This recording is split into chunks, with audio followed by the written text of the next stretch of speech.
bago ka mag-aral ng programming, kailangan mo munang mag-aral ng logic formulation. Hey guys, welcome to my video about logic formulation. So, just like as I said earlier, bago ka mag-aral ng any programming languages, kailangan mo munang matutuhan kung paano mag-formulate ng logic. So, what does it mean to learn how to formulate logic? So, in this video, I am going to teach you like different things about algorithms, pseudocode, and flowchart, which is a process that uses logic to formulate solutions and programs and whatever. Tulad ng sinabi ko kanina, that before you learn any programming languages, you have to learn how to formulate logic. And what do we mean by logic formulation? So, first of all, we are going to discuss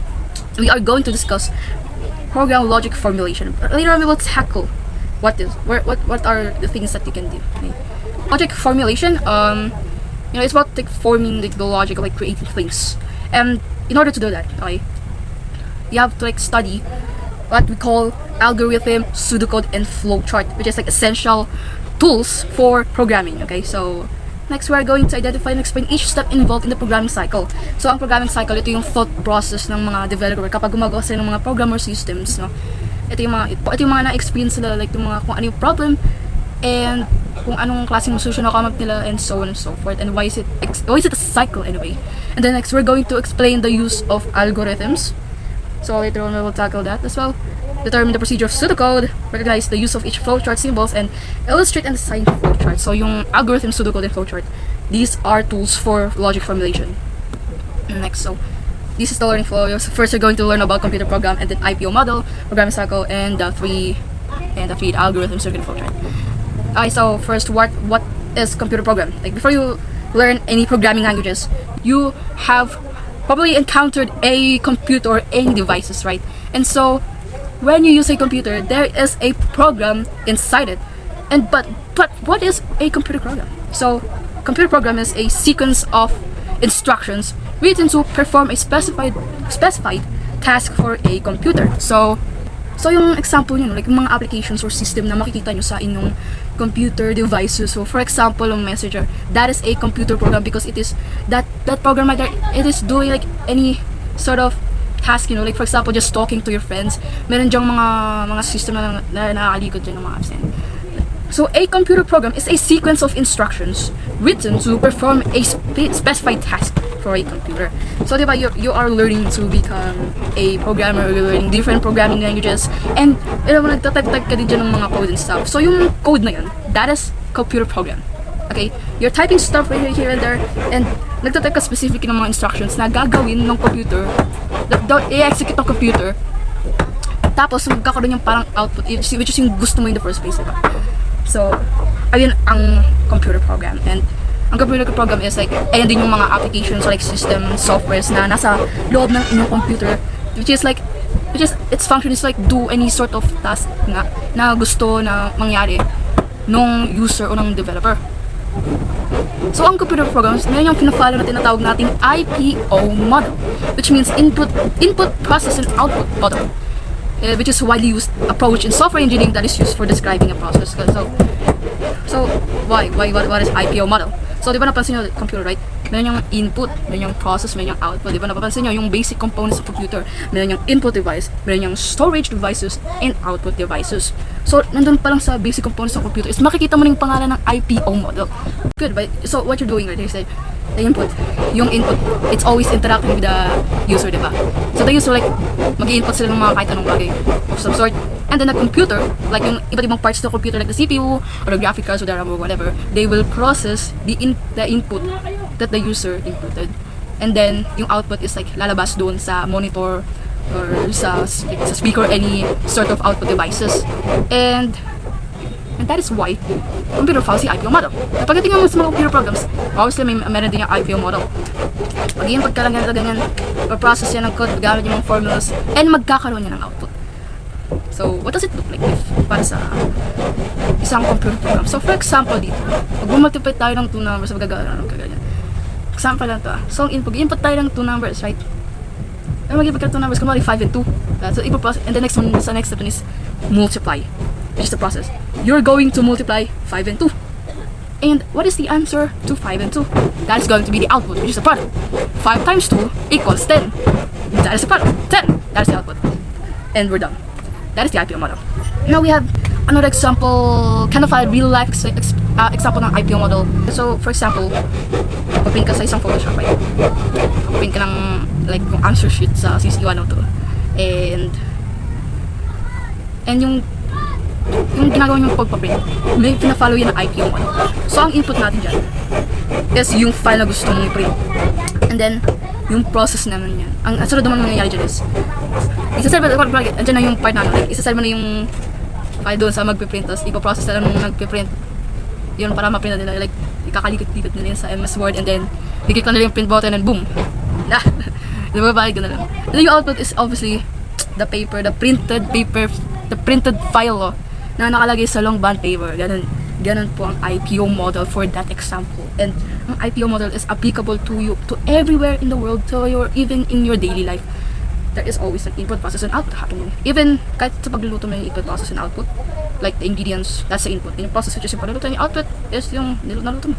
So now, we were going to tackle next what is called the programming cycle.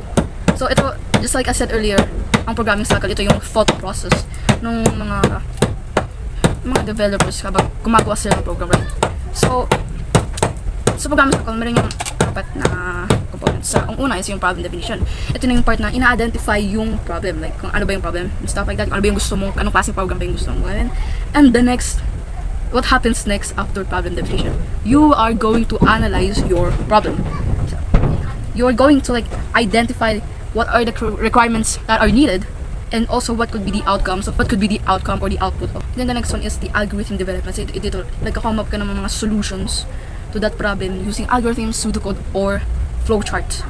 Like diba may problem, and then you will come up with a solution kung anong pwede mong gawin dyan using the mga diba yung mga bagay na kanina kailangan mo from problem analysis. Nagkakaroon ng solution, and finally after that you are now going to code the algorithm. Kukod mo yung algorithm na ginawa mo kanina, gagawin mo siyang like real world programming language. And we're also going to debug it. So ano ba yung debugging? So ang debugging is like finding the holes, like the flaws in your program and fixing it. That's it. You're gonna fix the holes in your program, which is very interesting because once na nahanap mo yung mga bug, diba? Yung mga flaws or holes sa mga programs mo, babalik ka sa step 1, which is yung problem definition.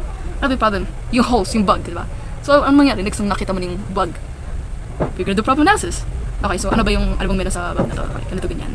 And then you're gonna do algorithm development. Okay, ano bang pwede kong gawin dito sa bug na to para maayos ko siya? And then you're gonna code that. Okay, you're finally going to implement the algorithm that you have made into a code. So and you have fixed it. Okay, and then you're gonna keep like finding like many bugs or like yung mga errors sa yung program sa code. And you're gonna go back to step again, which is the problem definition. And so it's a whole cycle. Isa siyang sabi, paulit-ulit mo siyang ginagawa. And that is the full process na lagi talaga nag-work sa any sort of system or program na ginagawa ng isang developer. It's really also encounter kapag once na nag-aral ka ng programming languages. Okay? So, now that we're done discussing the program cycle, we will now discuss algorithm. So, what the frick is algorithm? Kanina pa natin ito din i-discuss. Ano ba talaga ang algorithm? So, ano ba talaga ang algorithm? So, algorithm is a step-by-step problem-solving procedure, a specially established recursive computational procedure for solving a problem in a finite number of steps. What does that mean? So, yung mga keywords dito pagdating sa algorithm, step-by-step. So, pag sinabing algorithm, like saktong-sakto yan. Like, di ba mayroon kang isang bagay na gusto mong gawin? And in order to do this thing that you want to do, you have to do something, di ba? You have to do this, and ito, and ganyan. And napansin mo, step by step yung ginagawa mo. Kasi, meron yung, like, kakasunod-sunod, diba? Step by step yung ginagawa mo. So, for example, diba, kung binuto ka ng pagkain. Yung ginagawa mo, step by step, diba, kung step 1, okay, ganito, maghiwa ka ng sibuyas. Step 2, igisa mo yung sibuyas. Step 3, okay, lagyan mo na ito, like, whatsoever, I don't know. Ganun po ang algorithm. Isa siyang step by step problem solving procedure po. Ayan po yung mga bagay na gagawin nyo in order to achieve something. And algorithm is also a recursive computational procedure. So, it is related po siya sa sinasabi natin kanina na step by step. Recursive, ibig sabihin po niyan, yung bawat steps na ginagawa ninyo is highly dependent po sa previous steps na ginawa. For example, maghihiwa ka ng sibuyas and then pipito mo yung sibuyas. What if, let's say na naging first step is yung pipito ka ng sibuyas, pero like hindi pala ever nasasabi na maghihiwa ka ng sibuyas. Then the algorithm is flawed, it's crashed, diba? Parang ganun. But you could like also add more stuff into this algorithm. For example, diba, like, kuha ka ng kawali, painitin mo yung kawali, ilagay mo ng mantika, then doon mo na iprito yung sibuyas. Pero syempre bago mo ginawa ulit, hiwa ko mo ng sibuyas, diba? Ganun. So recursive is yung mga steps is apektado just from previous steps and yung susunod steps, and they are highly dependent of each other. And that's why they are step by step na, diba? Into a solving a problem. Okay, so ano ba yung characteristics? Ano ba yung mga characteristics ng algorithm? So number 1, specify each steps of instructions exactly. Ang algorithm, ang bawat steps ng algorithm dapat saktong-sakto, walang labis, walang kulang. Okay? Just as I said earlier, recursive ang algorithm, which is apektado talaga yung bawat steps kung hindi siya malinaw, diba? So next, there must be a finite number of steps. Ang algorithm is like finite siya. Yeah. Like hindi siya pwedeng infinite. Kapag like, why? Because in the third characteristic, there must be an output. Since the algorithm follows the IPO model, there must be an output, and that explains why there should be a finite number of steps. Because if there is infinite, then there is no input, there's no output, there's no end. It must be infinite. It must be finite. So dapat like hindi lang klaro dapat yung mga steps, dapat pati rin yung numero kung ilan yung mga steps na yun. And it's like sometimes much better kung like you go for the less amount of steps, diba? So minsan may tayo iba't ibang examples ng algorithm dito. So for example, mag-multiply tayo ng 2 numbers, diba? So ano ba yung ng algorithm kapag mag-multiply ka ng numbers, diba? So ang unang mong gagawin dyan is kailangan mo ng dalawang number dyan, diba? Mag-multiply ka ng dalawang numbers together. So obviously you need an input. Those are the 2 numbers that you are going to divide. You're going to multiply together. So dahil dun, ang first step is input 2 numbers. Okay? We're following the IPO model here. So ang next step doon sa input na yun is yung process. Ano ba mangyayari dun sa dalawang numbers na yun? You are next going to be multiplying 2 numbers. And then yung output naman, which is you're going to output the product nung pag-multiply ng dalawang numbers. Yan po yung algorithm sa pag-multiply ng dalawang numbers. Now, another example here is create a program that could check if a person has fever or not. So, di ba kapag feeling mo nilagnat ka, parang mainit, di ba? So, titignan, maglalagay ka ng thermometer kahit sa bibig or sa kilikili, and makikita mo yung measurement doon kung anong degrees in Celsius, like kung mataas ba siya sa 37.5 or hindi. Kasi let's say yung nakalagay sa thermometer is like mas mataas sa 37.5, edi may lagnat ka, diba? Pero like mas mababa sa 37.5 yung nakalagay, edi parang sinot lang, or like siguro wala kang lagnat mo. So ano ba yung algorithm nun? So step 1, get the temperature. Diba, gagamit kang thermometer, kukunin mo yung temperature mo, ganun po siya. Next, you're gonna check the temperature, you're gonna see the temperature, okay, that's the next step. You're gonna see the temperature, okay. Now here comes the next step, you are going to see if the temperature is greater than 37.5, okay. Kung yung temperature na nakalagay sa thermometer is lalagpas sa 37.5 degrees Celsius, the output that the person has fever. Ibig sabihin po nun, pag lumagpas ng 37.5 degrees Celsius ang nakalagay sa thermometer, may lagnat po yung tao na may lagnat na po yung tao, ganun. Else, kung hindi naman siya mas mataas sa 37.5, then output that the person has no fever. Ibig sabihin nun, wala pong lagnat yung tao. So, ganun lang po yung kasimple yung algorithm para sa pag-check kung may lagnat ba or wala sa ganun po. Now we're going to proceed on pseudocode. So, what is pseudocode? Pseudocode also means false code. That's what false code. And it is an artificial and informal language that helps programmers develop algorithms. So, what does it mean na informal language siya? We're going to see an example later kung ito ng pseudocode. Pseudocode is very similar to everyday English. Ang pseudocode is ginagamitan po siya ng English language, right? It is a generic way of describing an algorithm without use of any specific programming language syntax. So, sa pseudocode po, para na po kayong gumagamit ng programming languages, para na po kayong nagko-code. Pero hindi po talaga kayo nagko-code ha, like, hindi po kayo gumagamit ng any programming languages. When I say pseudocode is very similar to everyday English, wala po yung ginagamit ng mga advanced keywords na ginagamit sa mga specific na programming languages. Like, literal lang talaga na everyday English. Mga simpleng English words lang po talaga. Pseudocode cannot be executed in a computer. Since ang pseudocode, hindi po siya programming language. Hindi po siya na-execute sa computer. Ang makakapag-execute lang po ng pseudocode is yung developer nun. Like, siya lang po yung nakapag-isip kung ano po ba yung process ng isang program gusto niyang gawin. And you're using yung pseudocode as like as some sort of guide. Para, let's say, gagawa ka ng action na code, di ba? Yung pseudocode is yung guide mo, di ba? And what's convenient about pseudocode is it uses, di ba, gumagamit siya ng everyday English. Pwede mo siyang parang i-translate into different programming languages. Kasi ang iba't ibang programming languages, magkakaiba yung mga keywords na ginagamit nila dyan.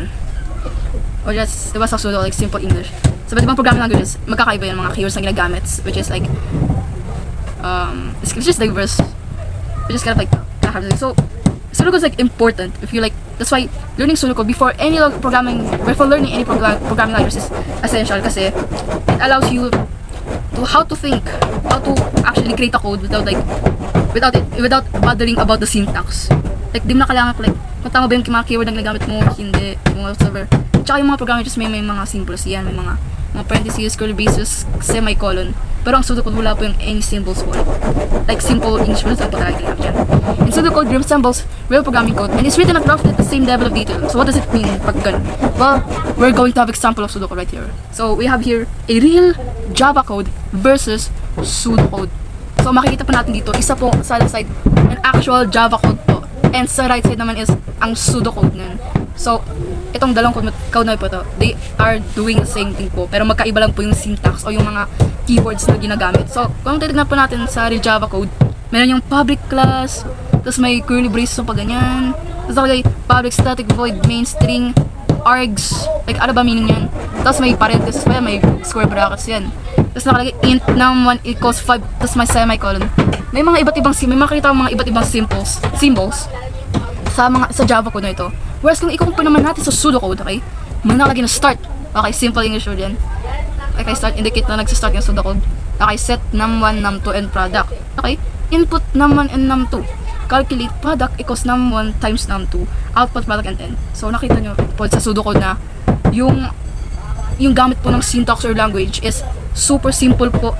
Like literal na English simple words, diba? Wala rin po yung mga symbols sa may colon, curly braces whatsoever. Kasi iba naman po kasi yung nasa Java. Yung mga public class static void na yan, ayun po yung mga keywords na specifically para lang po sa Java.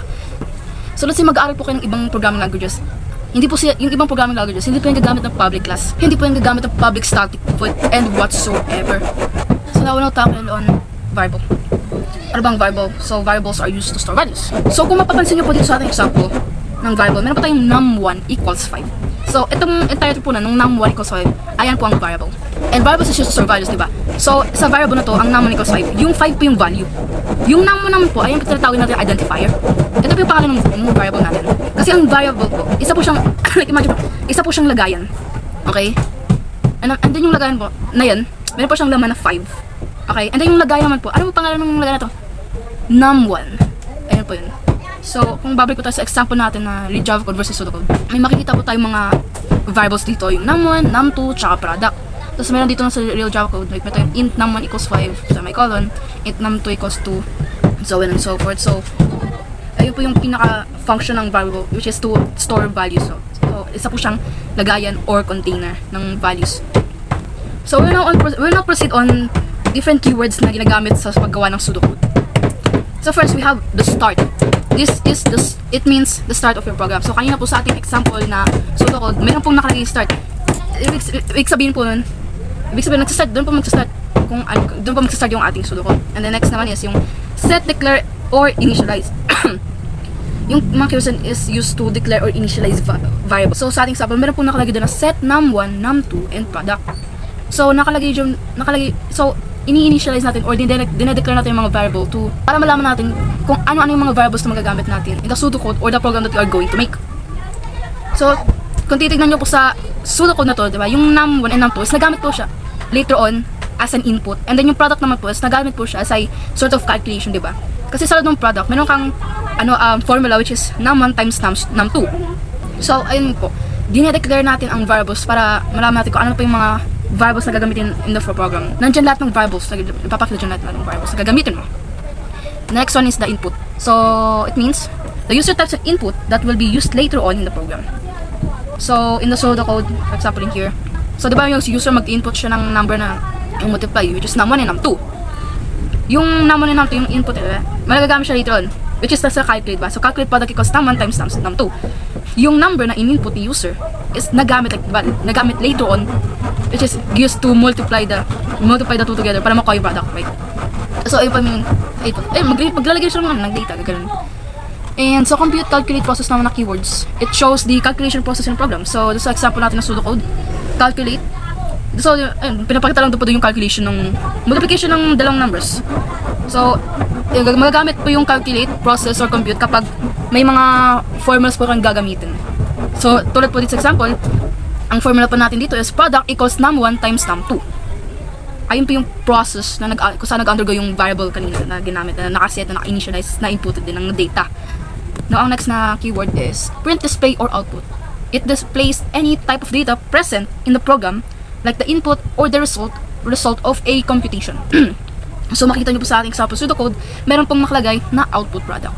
So diba, pagkatapos na nangyari yung calculation ng multiplication of two numbers, i-output na yung product ng multiplication ng pag-multiply ng dalawang numbers.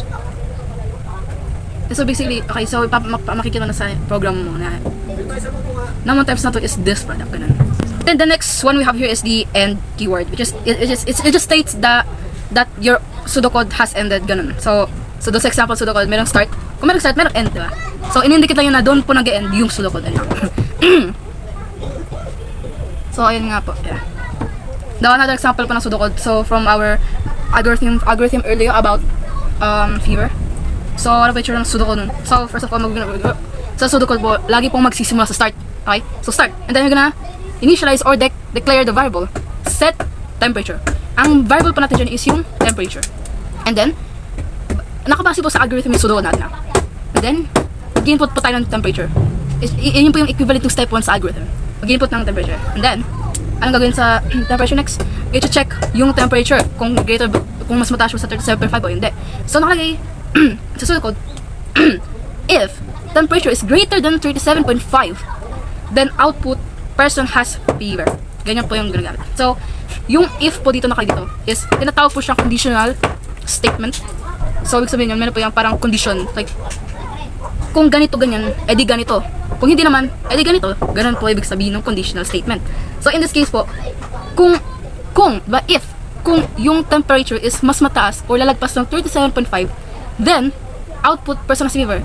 Then ibig sabihin po nun may lagnat yung tao, right? Else, kung hindi naman, then output person has no fever. Or ibig sabihin po nun wala pong lagnat yung tao, diba? And then yung next keyword is and if. Kailangan din po i-declare kung saan po natatapos yung if statement dyan, yung conditional statement dyan. And then yung end na keyword naman po, just nagsasabi na tapos na po yung pseudocode natin.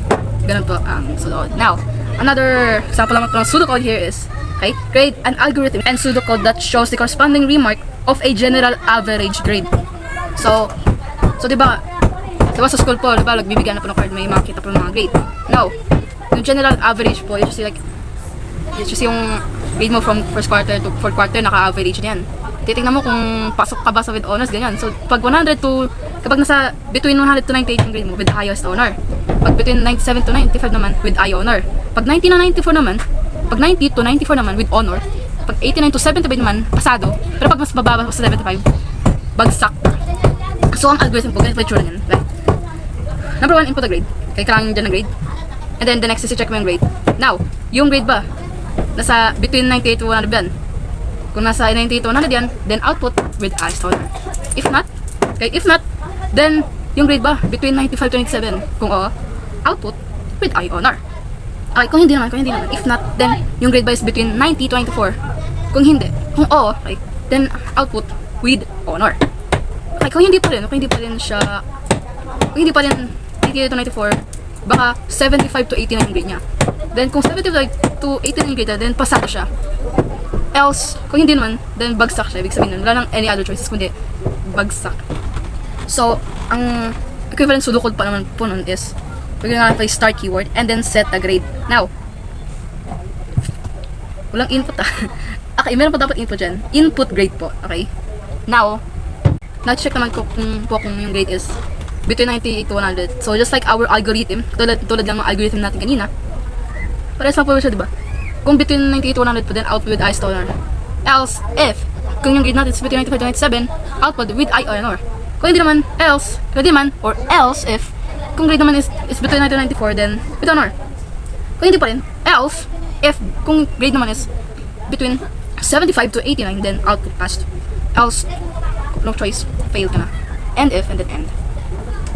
So, diba, napaka-similar po ng pseudocode and algorithm. Ang pinagkaiba lang talaga is yung algorithm, isa po siyang procedure, step-by-step procedure. Whereas ang pseudocode, mukha na po talaga siyang program. Mukha na po talaga siyang programming language. And mga keywords na talaga ginagamit dyan. Mga simpleng, maikling keywords. English words po. So, ayun po. Okay, so now we will proceed on to flowcharts. Para saan ba ang flowchart? So, ang flowchart is a visual graphic. Para siyang graphic organizer to like visually represent the pseudocode or algorithm that you have made. Diba? So, sa algorithm and pseudocode, ang similarities po nila is, ginagamit po siya ng text. Pero sa flowchart naman po, meron na yung mga shapes and symbols that represents different functions na similar lang din sa pseudocode, diba? Sa pseudocode, may mga keywords ka dyan na ginagamit, which is yung start, yung end, yung input, output, compute, and so on. Sa flowchart naman, meron katumbas na mga shapes or symbols, yung mga keywords na nandoon sa pseudocode. So, later on, we're going to find out ano-ano ba yung mga symbols na yun. Now, first of all, flow lines. So, sa flowchart po, meron pa tayong tinatawag na flow lines. So, flow lines is used to connect the blocks, what we call like blocks. Diba? So, may mga iba't ibang shapes and symbols yung flowchart, diba? Tinatawag din silang blocks, okay? And yung flow line is used to connect yung from one block to another. And it is also used to indicate the direction of data flow, diba? Indicated by straight lines with arrows to show the direction of data flow and used to connect blocks by exiting from one and entering another. So makita pa natin sa ating example, may pa tayong mga blocks dyan, diba? So mayroong flow line na pupunta sa isang rectangle. It means na may something sa taas na kung saan ang sunod na pangyayari, whatever, is nandoon sa rectangle. And then tapos nang nangyari sa mga pangyayari na sa loob ng rectangle. Next naman dyan is yung susunod na rectangle na sa ilalim nun, which is indicated by the arrow, diba? So makita natin sa ating example, yung left side is meron pong check mark, whereas the right side has an X mark. It means na ang flow lines dapat meron po yung arrowhead, yung gano'n, yung maliit na triangle to indicate yung direction nga, diba? Kasi what if wala pong arrowhead yung mga flow lines, then hindi po tayo sure kung alin po talaga yung flow, yung direction ng flow.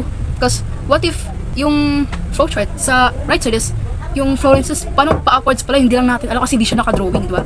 What if hindi siya pababa but rather pataas, or what if hindi siya pataas but rather pababa, diba? So magiging ambiguous siya, magiging vague or confusing, diba? So that's why you need an arrowhead to indicate the direction of the flow, which is very important and essential po.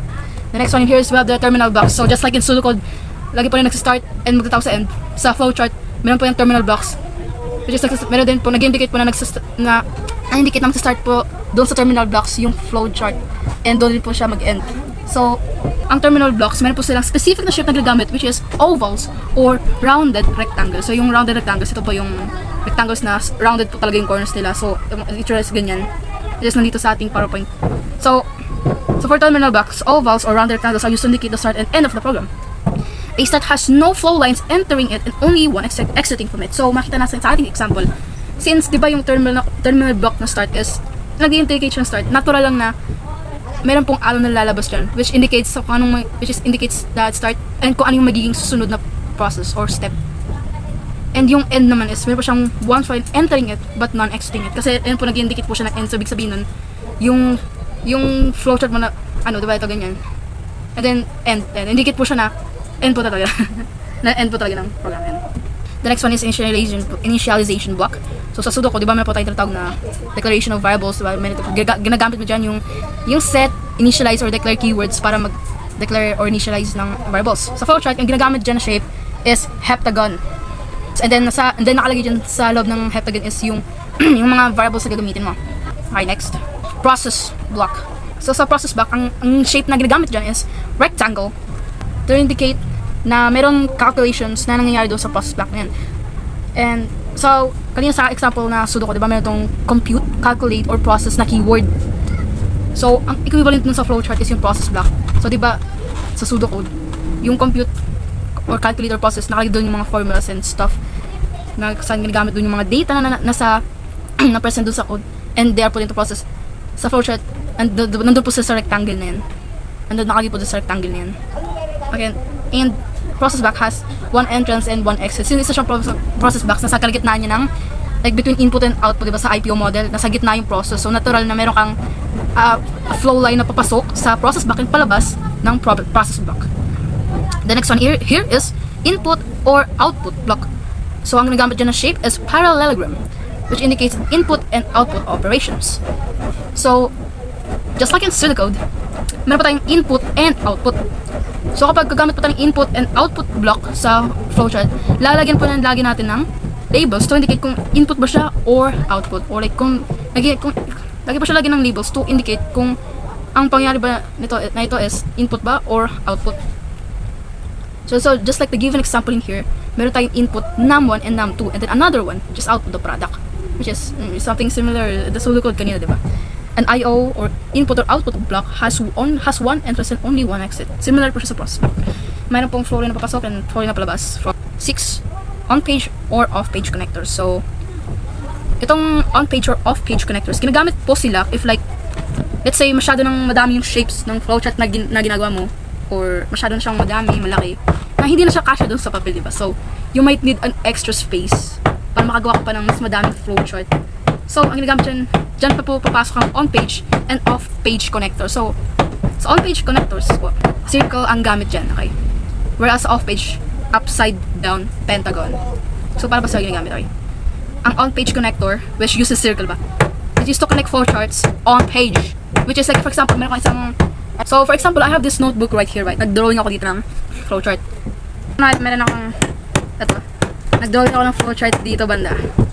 Now, inabot siya hanggang dito. Just hindi kasya. Gusto ko pala ito laglagan. Pero meron pang extra space dito banda. So, ang pwede kong gawin is gamitin yung on-page connector by drawing a circle here. Like, let's say may flowchart ako dito. Tapos, maglagyan ko yung bilog dito. Connect ko siya gamit yung flow line. Right? And then, I'm gonna put another circle here. And maglalabas siya ng flow line dito, which is like to indicate the continuation nung flowchart na nandito. So now, yung on-page connector na yan, meron yung label sa loob. And yung label na yun na nandito and yung nandito, they have to be the same. So in the PowerPoint example, makikita nyo na may nakalagay na letter A sa on-page, sa dalawang on-page connector. Which means na yung flowchart na nandoon sa left side is like, okay, so magkoconnect siya dun sa on-page connector na nakalabel na A. And then merong another connector na nakalabel na A na may lalabas sa flow line, which is connect siya sa another flow chart. It means na konektado yung flow chart na nasa left side and sa right side through the use of on-page connector. Now, para sa naman yung off-page connector, yung upside down pentagon. Now, ginagamit naman yan kapag wala na talagang extra space doon sa dito. Like, wala na talagang space. So, you need to use another page, for example. Meron ka ditong flow chart na gusto pa pang dudagan, pero wala kang enough space dito. Gagamit ka ng off-page connector. Parehas lang siya ng usage sa on-page connector. Lalagyan mo din ng label, and then, ang pinakaiba lang is, ilagay mo yung off-page connector, next page. And then, ilagay ka ng flow line na palabas sa off-page connector, and yun yung mag-connect sa flow chart from this to this page. Next. So, meron naman tayong example ng flow chart. So, from much earlier example, which is yung multiplying of two numbers. So, ganito pa yung tsura ng flow chart. So, dito, meron tayong nakalagay ng pseudocode and yung equivalent po nun sa flow chart. So, first of all, lagi po yung may terminal block, start, nakalagay. And then, flow line, indicate, okay, sa kasunod, anong kasunod ng start? Initialization block. Ang nakalagay dyan, num1, num2, and product. Which is similar lang dito sa pseudocode. Sa set, num1, num2, and product. Now, ang susunod naman sa flowchart is yung input, num1, num2. Which is similar din sa pseudocode, diba? And then, ang nangyayari is, katapos nun, i-calculate na yung num1 and num2 and ilalagay sa variable na product. Which is, sa flowchart, nakalagay sa isang rectangle kasi isa siyang process, isa siyang calculation, a formula. So, nakalagay siya sa isang rectangle. And ang susunod naman just i-output yung product. So, just nakalagay na din sa flowchart, output the product. So, mapansin nyo. So, nagagamit talaga yung shapes o yung symbols nung flowchart, which corresponds din sa mga keywords sa pseudocode. So, meron tayong like, yung start, may initialization block, similar sa set, may input tsaka output, ginagamit ng parallelogram, yung process block, ginagamit ng rectangle, and another terminal block, the end, indicates the end. So, ganun, yan. So, ganun, that is an example of a flowchart right there. Now, I have another block right here called condition or decision block. So, di ba kanina sa pseudocode, doon sa may example ng fever, meron doon condition, meron tayong tatawag na condition statement, which is ginagamit ng if else, di ba? Kung ganito ganyan, then ganito ganyan yung mangyari. Meron din siya katumbas sa flowchart. And ang shape na gagamit dyan is diamond. It also indicates a decision. So, di ba pag nag-decide ka, okay, so pag hindi ito gumana, edi ganito na yung gagawin ko, di ba?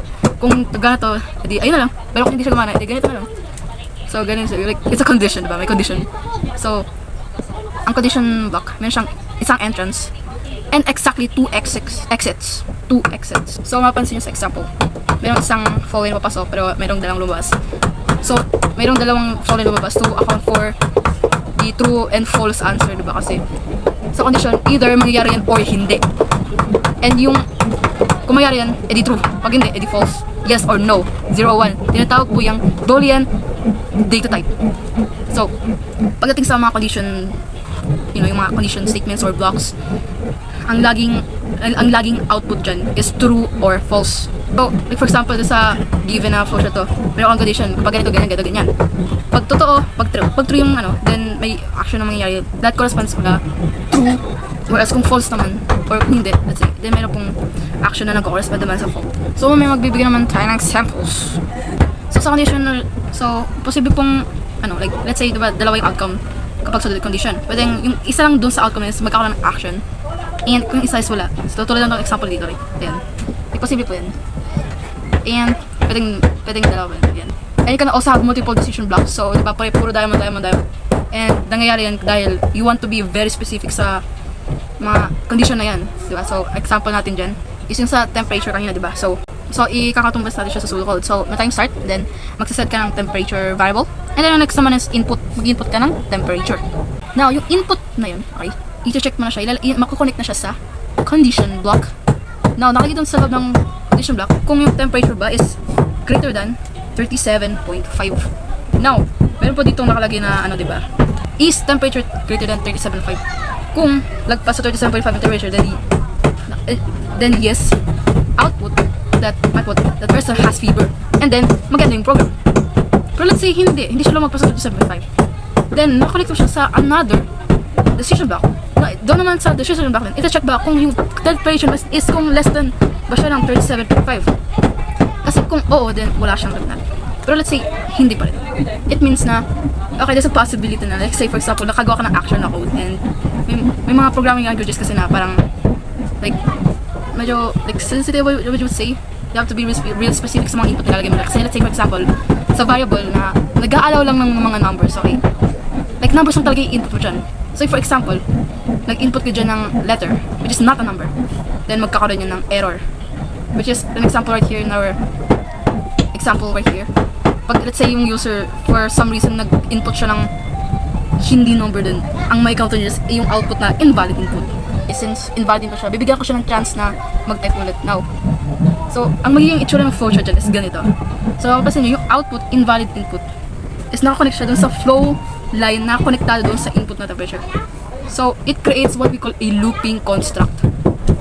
Looping po, ibig sabihin parang siyang cycle, like, paulit. Like, uulitin niya. Ganun. So, uulitin niya na mag-input siya ng temperature. And he has to make sure na this time it's a number, diba? So, bibigyan siya ng chance na mag-input ulit. Okay, nag-input na siya. Let's say, for example, then nag-input na siya ng actual number. Then, i-check na siya kung kung lalagpas siya sa 37.5. And then dadala siya sa usual na process sa usual process ng pag-check ng balik na siya or hindi ganun. Let's say, nung binigyan siya ulit ng chance na mag-input ng another data, diba? What if naglagay siya ng letter? Then, paulit-ulit na siya, diba? Pero nag-input ulit siya ng temperature, and then temperature is greater than 37.5. No. Yung temperature ba is 35.5? No. Invalid input na naman siya. So, babalik na siya sa input temperature block. And then, nag-set ulit naman siya ng letter. So, paulit-ulit na yan mangyari. Pagta-type siya ulit ng panibagong number whatsoever. Hanggang makalagay siya ng number. And doon na po, like, magkakaroon ng output na kung may fever siya wala. And then, doon na po mag-end yung program. So, just ganyan po gumagana ang looping construct. Now, another example here ng flowchart. Before I discuss this example, you have to make sure na kapag lalagay tayo ng laman ng decision block, dapat naka-mathematical form siya. Hindi siya naka-sentence form. So, dito sa ating side na to, check po ang x is greater than 37.5, like yung literal na x, and then yung angle bracket na nag-indicate ng greater than 37.5. And then the other wrong example naman is x greater than 37.5. wrong po yan, hindi po yan. Like, dapat po mathematical form.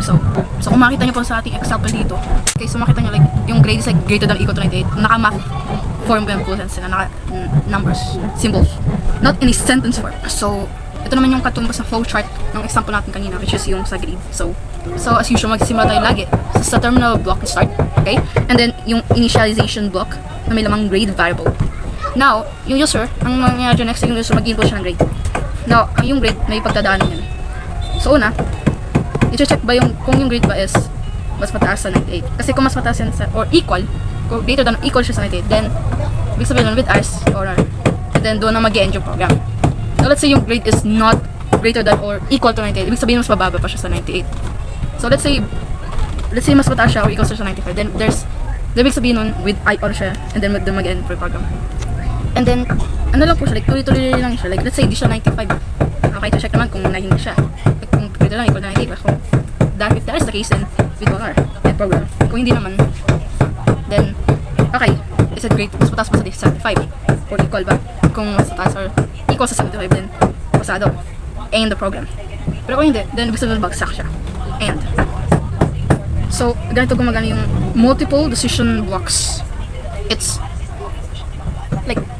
very specific. It has a very specific conditions talaga. And it also has ranges, diba? So, ranges 100 to 98 for the one high side, or 97 to 95 para sa with high honors, and so on, so forth. Meron siyang specific na condition para meron siyang mga specific condition which has corresponding or different outputs na nakadepende dun sa mga condition, which is very specific. So that's why ganito yung ng flowchart, like konektado talaga yung mga bawat decision blocks isa through the false part of the first decision block, and pag like let's say through yung mga outcomes ng mga decision block, dito naman mag-display ng output. So and that's it. That is for flowchart. So, and that marks the end of this video, guys. So thank you so much for watching this video. Thank you so much for watching this video. Thank you.